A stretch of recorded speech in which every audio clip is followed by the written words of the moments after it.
मी आता रोडच्या पलीकडे उभा आहे आणि रोडच्या पलीकडच्या बाजूने मी त्रिमंदिरचं शूट घेतोय. तर मित्रांनो, तुम्ही बघू शकता रात्रीच्या वेळेस हे मंदिर खरंच खूप उठून दिसते. नमस्कार मंडळी, कसं काय, मजेत ना? तर सुरू करूया आजचा नवीन ब्लॉग. सकाळचे 11:30 वाजलेत आणि मी चाललेलो आहे त्रिमंदिरला भेट द्यायला. तर मित्रांनो, या त्रिमंदिरला येण्याचा रस्ता खूप सोपा आहे.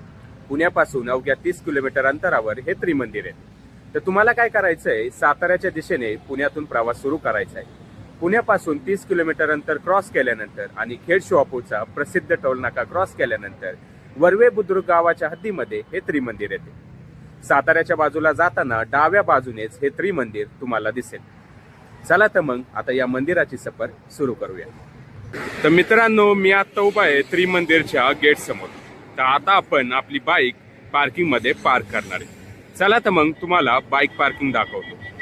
तर मित्रांनो, गेटच्या डाव्या बाजूने तुम्ही तुमची बाईक या पार्किंग मध्ये आतमध्ये आणू शकता. तुम्ही बघू शकता या ठिकाणी बाईक पार्किंग आहे आणि मी माझी टू व्हीलर, माझी स्प्लेंडर बाईक या ठिकाणी पार्क केलेली. चला तर मग मित्रांनो, आता आपण मंदिराचे दर्शन घेण्यासाठी पुढे जाऊया. गाडी पार्क करून मित्रांनो मी चाललेलो आहे आता मंदिराच्या दिशेने. तुम्ही समोर बघू शकता त्या पायऱ्या चढून आपल्याला मंदिरामध्ये जावे लागते. तर आता मित्रांनो काय आहे की इथं लेफ्ट साईडला अतिशय चांगल्या पद्धतीची सुविधा अपंग आणि वयस्कर लोकांसाठी ह्यांनी दिलेली. तर या ठिकाणी एक बग्गी उभी असते. तर हे लोक काय करतात की जे अपंग लोक असतील, वयस्कर लोक असतील, त्यांना या गाडीमध्ये बसून मंदिराच्या मागच्या बाजूने मंदिरामध्ये घेऊन जातात. तुम्ही बघू शकता हा रोड मंदिराच्या बॅक साईडने मंदिरामध्ये जातो. तर मित्रांनो, आता आपण चाललेलो आहे मंदिराच्या दिशेने, परंतु राईट साईडला या ठिकाणी पिण्याच्या पाण्याची सुविधा उपलब्ध आहे. चला तर मग आता थोडंसं पाणी पिऊया.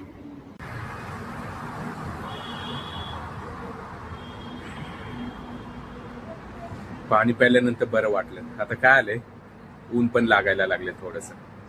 चला, आता मी पायऱ्यांच्या जवळ उभा आहे आणि बऱ्याच वेळा काय होतं की आपल्या हिंदू संस्कृतीमध्ये ज्या ठिकाणी पायऱ्या मंदिराच्या चालू होतात, तर त्याच ठिकाणी आपल्याला आपले चप्पल बूट काढण्यासाठी व्यवस्था केलेली असते. परंतु या ठिकाणी यांनी सांगितलेले आपल्याला की बूट चप्पल रखने की सुविधा ऊपर मंदिर की सीढ़ियों के साइड में उपलब्ध आहे. तर चला मी तुम्हाला दाखवतो चप्पल आणि बूट आपण कुठे ठेवू शकतो. तर मित्रांनो, आता आपण चाललेलो आहे मंदिराच्या दिशेने, परंतु इथं लेफ्ट साईडने आपण आपल्या चपल्या बोट काढू शकतो. ते सुद्धा तुम्हाला दाखवतो. आणि काय मित्रांनो, इथे एक पाटी लावलेली तुम्ही बघू शकता की ह्या मंदिराविषयीचा परिचय आणि दादा भगवान कोण होते, त्यांचा जीवन परिचय. तर आपल्याला तो व्हिडिओ शोच्या माध्यमात ते दाखवतात आणि ह्याचा टायमिंग आहे सकाळी 11 वाजता. परंतु काय मित्रांनो, मी या शोची चौकशी केली. हा शो दररोज नाही तर गुरुवारी आणि रविवारी होतो. कारण गुरुवारी आणि रविवारी या ठिकाणी पब्लिक जास्त असतं, त्यामुळे या 2 वारी ते आपल्याला या ठिकाणी व्हिडिओ शो दाखवतात. चला तर मग आता चप्पल आणि बूट काढूया आणि मंदिराच्या दिशेने प्रवास चालू करूया. तर तुम्ही बघू शकता इथं डाव्या बाजूने चप्पल घर लिहिलेले आणि या ठिकाणी तुम्ही तुमच्या चप्पल बूट असे या रॅकमध्ये ठेवू शकता. तर आता मी चाललेलो आहे मित्रांनो मंदिरामध्ये. हा मेन दरवाजा आहे मंदिराचा आणि आता ह्या मेन दरवाजातून आपण आतमध्ये चाललेलो आहे.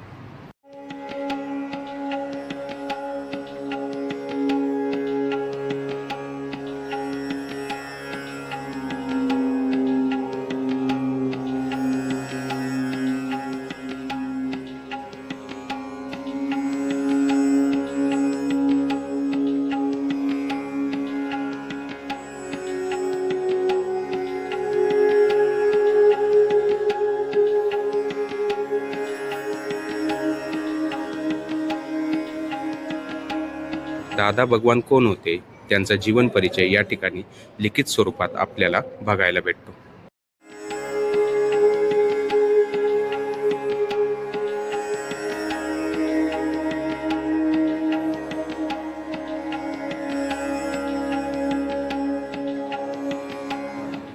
तर मित्रांनो, मंदिरात डाव्या बाजूला भगवान शिवांची भव्य पिंड आपल्याला बघायला भेटते.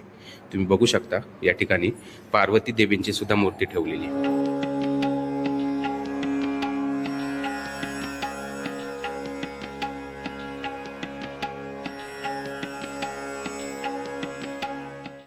मंदिराच्या मेन गाभाऱ्यात मधल्या मंदिरात या ठिकाणी श्री सिमंदर स्वामी यांची भव्य मूर्ती आपल्याला बघायला भेटते.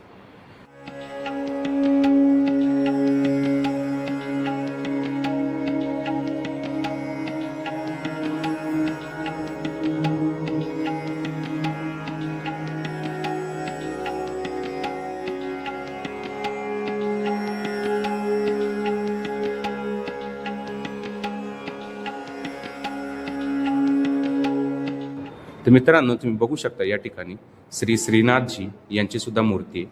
श्री कृष्ण भगवान यांची या ठिकाणी मध्यभागी मूर्ती आपल्याला बघायला भेटते आणि त्यांच्याच कडेला श्री तिरुपती बालाजी यांची मूर्ती आपल्याला बघायला भेटते.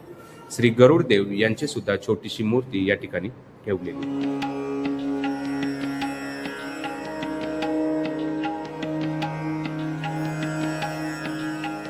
मंदिराच्या उजव्या बाजूने ज्यावेळेस आपण बाहेर पडतो, दोन अजून छोटीशी मंदिरं आपल्याला बघायला भेटतात.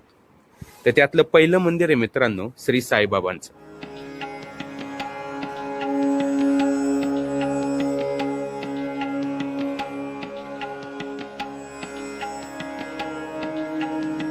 तर साईबाबांच्या कडेलाच अजून एक मंदिर आहे मित्रांनो, छोटस मी तुम्हाला दाखवतो. तर तुम्ही या ठिकाणी बघू शकता श्री अंबा माताजी यांचं सुद्धा मंदिर या ठिकाणी. मंदिराच्या डाव्या बाजूने सुद्धा तुम्ही बघू शकता या ठिकाणी भव्य मोठा दरवाजा आहे आणि त्या दरवाजातून ज्यावेळेस आपण बाहेर पडतो तर या ठिकाणी सुद्धा दोन छोटी मंदिरं आपल्याला बघायला भेटतात. चला तर मग आता बघूया की या ठिकाणी कोणत्या देवी दैवतांची मंदिर आहे. तर मित्रांनो, या ठिकाणी श्री पद्मावती देवी यांचं मंदिर आहे. तर आपण त्यांचा आशीर्वाद घेऊया. तर मित्रांनो, श्री पद्मावती देवी यांचा आशीर्वाद घेऊन मी आता दुसऱ्या मंदिरामध्ये चाललेलो आहे. तर तुम्ही बघू शकता या ठिकाणी श्री पद्मनाथ भगवान यांची मूर्ती आपल्याला बघायला भेटते. तर त्यांचा सुद्धा आशीर्वाद घेऊया. तर मित्रांनो, या मंदिराचं काम खरंच खूप बघण्यासारखं आहे. तुम्ही बघू शकता या ठिकाणी की मंदिराचा कळस वरती असा आणि पूर्ण काम हे संगमरवरी दगडामध्ये केलेलं आहे. तर मित्रांनो, रात्रीच्या वेळेस तर या मंदिराचा नजारा खरंच खूप बघण्यासारखा असतो. मेन एंट्रन्सच्या उजव्या बाजूला या ठिकाणी छोट्या मुलांना खेळण्यासाठी असा प्ले एरिया दिलेला आहे. तुम्ही बघू शकता या ठिकाणी छोट्या मुलांचे विविध प्रकारचे गेम्स आपल्याला बघायला भेटतात. तर मित्रांनो, समोर मेन गेट पासून पुढे आल्यानंतर आपण मंदिराच्या बॅक साईडला येतो. तुम्ही बघू शकता. तर आता मी उभा आहे मंदिराच्या बॅक साईडला आणि मंदिराच्या बॅक साईडच्याच समोर एक्झॅक्टली समोर उनोदरी भवन म्हणजेच जेवण आणि नाश्त्याची सुविधा उपलब्ध आहे आणि याच उनोदरी भवनाच्या उजव्या बाजूला शौचालयाची सुविधा म्हणजेच वॉशरूम वगैरेसाठी आपण जाऊ शकतो. तर मित्रांनो, इथून सरळ पुढे गेल्यानंतर बस आणि कार पार्किंगची सुविधा सुद्धा या ठिकाणी उपलब्ध आहे. मी तुम्हाला व्हिडिओच्या स्टार्टिंगला सांगितलेलं की लेफ्ट साईडला मंदिराच्या गेटमधून आतमध्ये आल्यानंतर आपण आपली बाईक पार्क करू शकतो. परंतु त्याचप्रमाणे जर तुम्ही कारने येत असाल किंवा जर तुमच्याकडे एखादी छोटीशी मिनी बस असेल तर या ठिकाणी कार आणि बससाठी पार्किंगची सुविधा उपलब्ध आहे. तुम्ही तुमची गाडी या ठिकाणी पार्क करू शकता. तर मित्रांनो, मी आत्ता उभा आहे उनोदरी भवनच्या बाहेर. तुम्ही बघू शकता. तर सकाळचा टायमिंग काय मित्रांनो, 8 ते 9 वाजेपर्यंत नाश्त्याची वेळ असते. तर 70 रुपयामध्ये या ठिकाणी तुम्ही नाश्ता करू शकता. दुपारची जेवणाची वेळ मित्रांनो 12 ते 1:30. तर 100 रुपयामध्ये तुम्ही दुपारी 12 ते 1:30 वाजेपर्यंत या ठिकाणी जेवण करू शकता.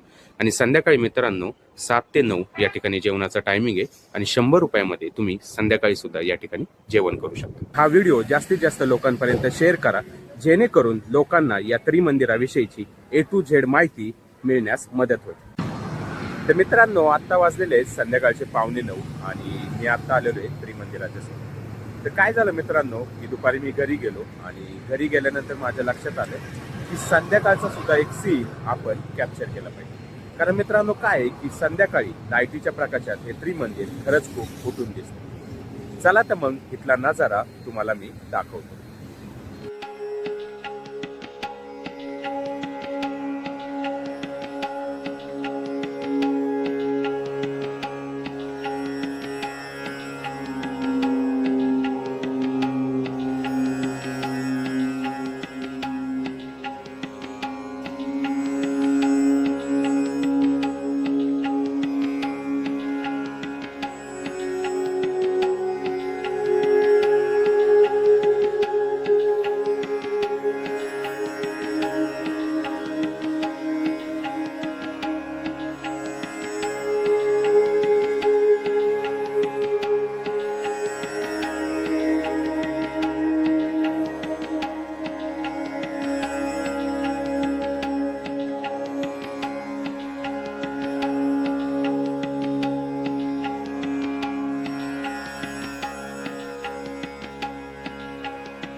मित्रांनो, त्रिमंदिरचा रात्रीचा नजारा तुम्हाला कसा वाटला ते व्हिडिओच्या कमेंट्समध्ये नक्कीच सांगा। जर तुम्ही सुद्धा त्रिमंदिरला भेटण्यासाठी रात्रीचं येणार असाल तर लक्षात घ्या की रात्री ठीक 9 वाजता त्रिमंदिर पूर्णतः बंद होते। जर तुम्हाला रात्रीचा नजारा बघण्यासाठी यायचं असेल तर 6 किंवा 7 वाजता यावं लागेल। जर मित्रांनो आपण 6 किंवा 7 वाजता त्रिमंदिरला भेट देण्यासाठी गेलो तर आपल्याकडे 2 किंवा 3 तास असतात।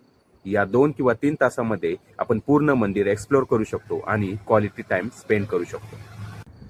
आजच्या या ब्लॉगमध्ये आपण इथंच थांबणार आहोत। तुम्हाला आमचा जर हा ब्लॉग आवडला असेल तर लाईक, शेअर आणि सबस्क्राईब करायला विसरू नका। तर भेटूया पुन्हा एका नवीन व्हिडिओमध्ये। तोपर्यंत जय महाराष्ट्र।